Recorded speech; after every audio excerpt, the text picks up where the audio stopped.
국민의힘의 유력한 차기 당권주자로 꼽히는 분입니다. 뉴스 1번지 1번지 현장. 오늘은 나경원 저출산 고령사회위원회 부위원장 모시고 이야기 나눠보겠습니다. 어서 오십시오. 안녕하세요. 네, 지난달에 대통령 직속 기구인 저출산 고령사회위원회 부위원장으로 임명이 되셨습니다. 한 달 정도 활동을 하셨는데 어떤 점을 좀 가장 크게 느끼셨는지 궁금합니다.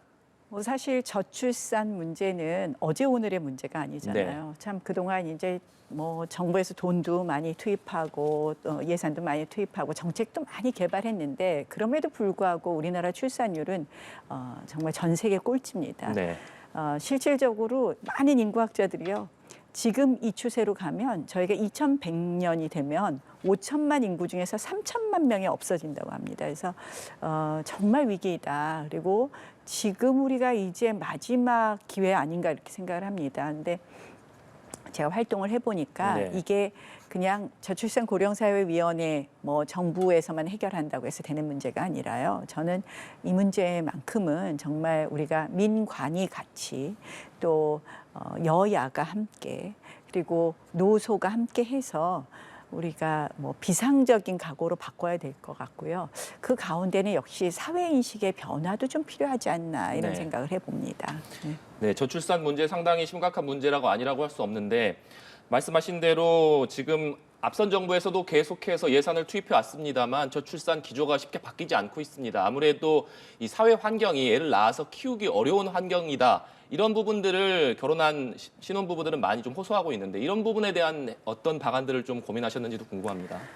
사실은 이제 아이를 낳고 사는 것이 행복한 사회가 아니라 아이 없이 사는 것이 행복한 사회로 되는 것 같아요. 그래서 그동안 사실은 이 저출산 정책은 젊은 분들이 일자리를 얻고 주거가 좀 안정되고 거기에 따라서 그다음 난임 문제, 보육 문제, 교육 문제까지 전체적으로 이렇게 한 패키지가 필요하고 또 한 축으로는 아이 낳고 내가 이렇게 돈을 쓰는데 과연 내 고령 사회 때 나의 삶은 보장이 되느냐 이런 두 축이 있는 것 같아요. 그래서 이제 앞으로 우리가 2025년이면 초고령 사회, 우리 인구의 20%가 65세 이상입니다. 그래서 이 초고령 사회에 대한 대비도 튼튼히 하고요. 그리고 그동안의 여러 가지 정책을 이렇게 다 들여다봤을 때 거기에 사각지대가 조금 있지 않느냐. 실질적으로 예컨대 육아휴직 같은 경우도 눈치 보여서 못 쓴다 이런 말씀들 많이 하시거든요. 그러면 그 부분을 어떻게 바꿔줄 것이냐 이런 정책의 사각지대를 보완하는 것은 물론 지금까지의 정책만으로는 안 바뀐 부분 그러면 우리가 정말 과감하고 획기적인 정책이 필요하지 않느냐. 그래서 이런 부분은 또 전체적으로 외국의 입법례도 좀 보고 있습니다. 한편으로는 우리가 이제는 조금 그동안 굉장히 우리가 좀 이 논의를 여는 거에 불편해했던 이민 문제라든지 또는 아이들이 어떠한 형태로 태어나도 차별받지 않는 나라를 만들 수 있는 부분 이러한 부분에 대한 우리가 적극적인 논의가 필요하다 이렇게 생각합니다. 여러 가지 고민을 하고 계신 것 같습니다. 이 저출산 문제 우리나라에서 심각한 문제입니다만 기후위기 문제는 전 세계적인 또 문제 아니겠습니까? 이 저출산 고령사위원회 부위원장에 이어서 기후환경대사에도 임명되셨는데 얼마 전에 이집트에서 열린 유엔 기후변화협약 당사국 총회에서 영어로 연설하시는 모습도 봤습니다. 어떤 부분을 좀 강조하셨는지 그 부분도 설명 부탁드립니다.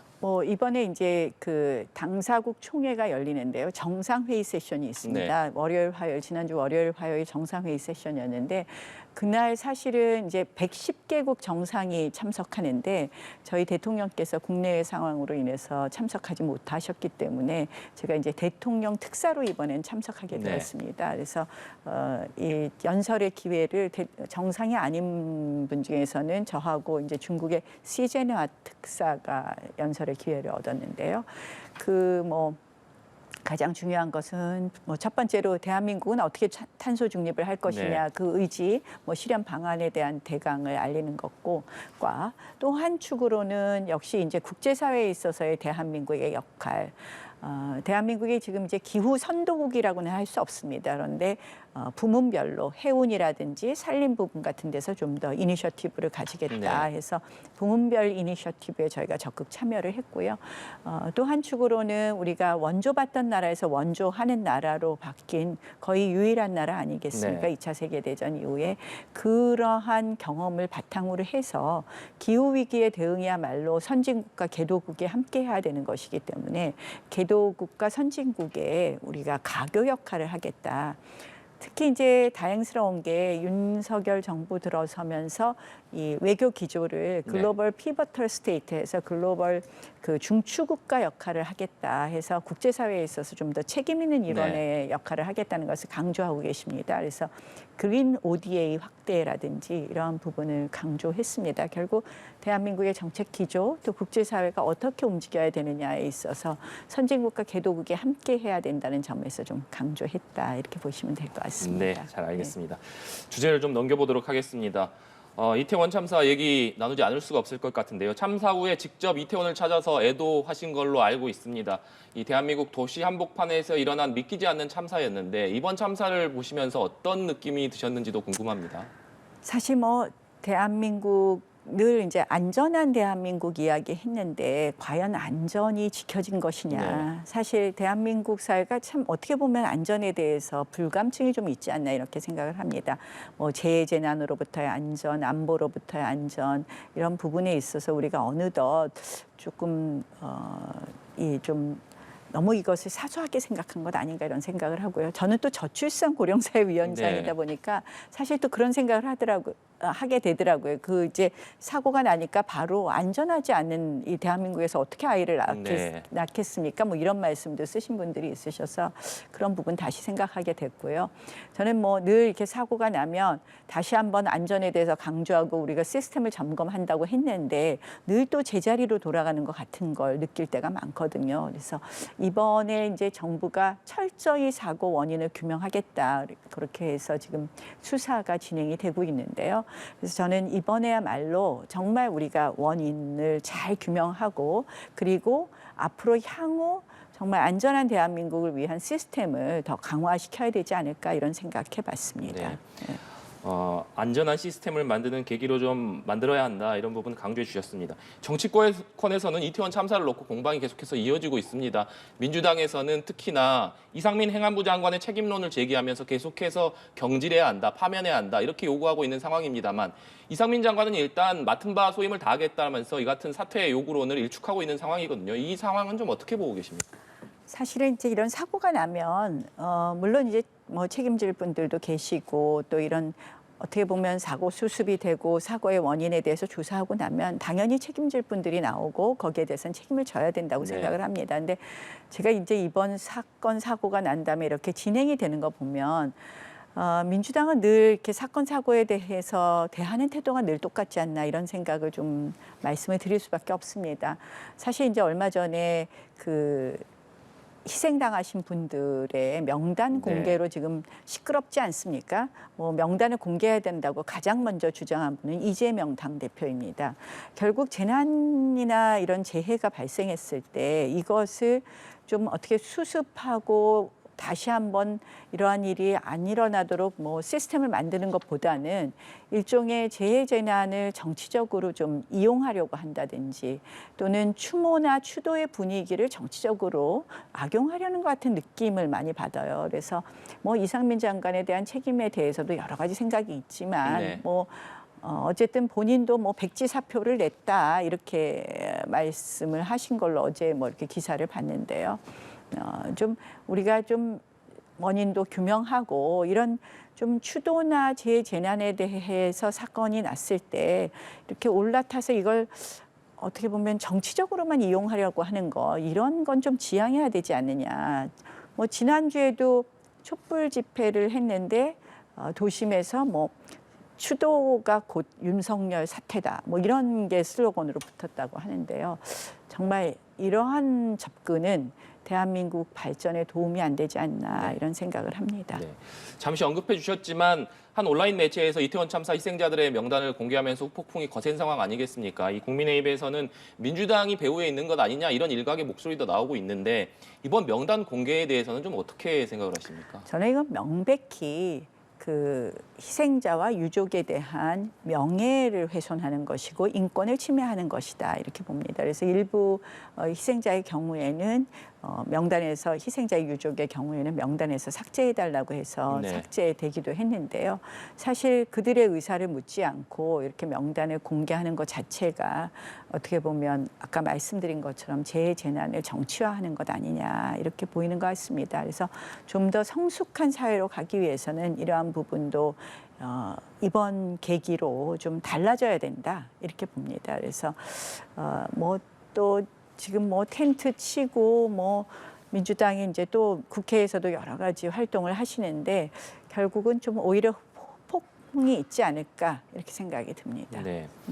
이태원 참사와 관련해서 정치권에서 가장 크게 지금 의견이 엇갈리는 부분이 국정조사 문제인 것 같습니다. 민주당을 포함한 야 3당에서 국정조사 빨리 특위를 인선을 해서 24일에 처리를 해야 한다 이렇게 요구하고 있는 상황이지만 국민의힘에서는 우선은 수사를 좀 지켜봐야 한다 이렇게 입장이 좀 엇갈리고 있는 상황인데 이태원 참사 국정조사에 대해서는 좀 어떤 생각을 갖고 계신지도 궁금합니다.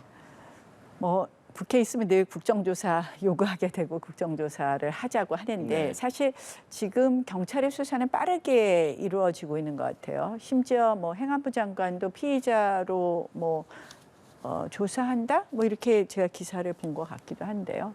그렇다면 굉장히 철저하게 지금 조사를 하겠다고 하는데 국정조사 저희도 많이 해봤지만 사실 막상 국정조사에 들어가면 자료를 요구했을 때 저희가 충분히 얻기 어려운 것도 있고 네. 강제 뭐 수사권이나 강제 조사권이 없지 않습니까? 그래서 조금 말뿐인 공방이 되고 또다시 재난을 정치화하는 것에 그칠 수도 있습니다. 그래서 저는 조금 지켜보고 수사 상황이 뭔가 숨기려고 하고 제대로 하지 않는다. 그렇다면 그때 국회가 좀 나서는 것이 오히려 자연스럽고 더 효과적이지 않을까 이렇게 생각해 봅니다. 네, 일단은 수사를 좀 지켜보자 이런 말씀해 주셨습니다.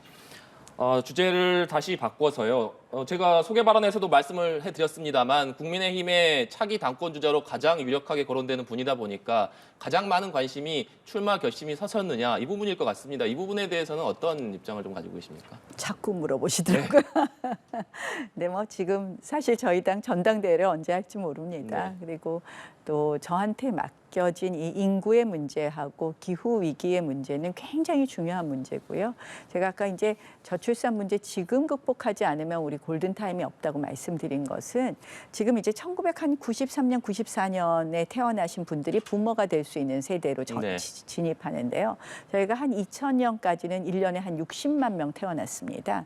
근데 그 이후로 저희가 이제 40만 명으로 줄어들거든요. 그래서 지금 이 시기에 저희가 출산율이 조금 제고되어야지 그래도 60만 명이 부모가 될 수 있는 시기에 출산율이 제고되어야지 그나마 태어나는 아이 수가 있지. 네. 이제 40만 명으로 줄어들고 나서는 방법이 없거든요. 그래서 굉장히 중요한 시기다. 그래서 저는 이 이슈도 좀 뭐 오늘도 뭐 오전에 회의도 하고 네. 많은 논의를 했지만 제가 열심히 좀 챙겨봐야 될 이슈고 또 기후 위기 문제는 사실 그것을 단순히 뭐 인류의 생존의 문제가 아니라 지금 각국이 이 기후 위기 대응에 관련해서 실질적으로 녹색 기술을 개발하고 거기에 대한 표준을 만들고 그것이 미래의 먹거리가 되고 있습니다. 그래서 이런 녹색 선도 사업을 어떻게 만들 것이냐 이런 것도 앞으로 대한민국 미래 산업과도 굉장히 중요하기 때문에 네. 이런 아젠다를 좀 들여다보느냐고 사실 당권을 열심히 생각하기에는 조금 네. 바쁩니다. 네. 네. 저출산이라든지 기후위기 같은 워낙 중대한 문제들을 좀 맡고 계시기 때문에 일단은 이 부분에 집중하고 계신다 이런 말씀이신데 그럼에도 불구하고 계속해서 차기 당권 주자로 거론되는 이유가 아무래도 여론조사 결과에서 당심이 이 나경원 위원장님에게 몰려있기 때문에 이런 관측들이 계속해서 나오는 것 같습니다. 여론조사 결과를 구체적으로 좀 본다면 이 민심은 유승민 전 의원 쪽으로 또 당심은 나경원 부위원장님 쪽으로 좀 쏠려 있는 모습인데 이런 여론조사 결과들은 좀 어떻게 보고 계십니까? 아무래도 이제 제가 2002년에 당에 들어온 이후로 당을 이제 가장 오래 지켰던 사람이고 또 우리 당에 정말 지난 뭐 한 5년 굉장히 힘들지 않았습니까? 그때 이제 당원들과 함께 당을 다시 일으켜 세우는데 뭐 정말 당원들과 함께 저희가 맨바닥에서 광야에서 함께 투쟁했던 것 많이들 기억하시는 것 같습니다.